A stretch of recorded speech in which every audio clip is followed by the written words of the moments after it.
ظاہر ہے رشیا ایک سپر پاور ہے، اور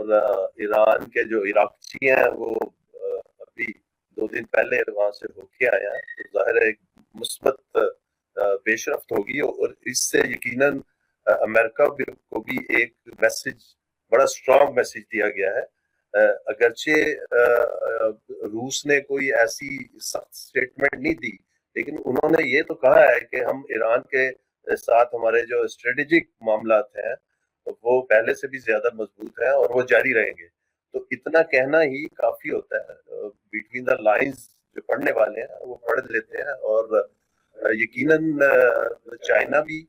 اس طرح کی کوئی اسٹیٹمنٹ آنے والے وقت آپ کو چند دنوں میں آپ کو ملے گی، بلکہ وہ تو ساتھ ساتھ چائنا والے یہ کہہ رہے ہیں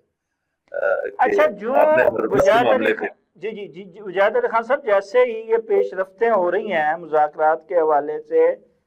اسی کے دوران صدر ٹرمپ نے ایران کو کہہ دیا ہے، تہران والوں کو، کہ جناب آپ چھوڑیں یہ ساری باتیں،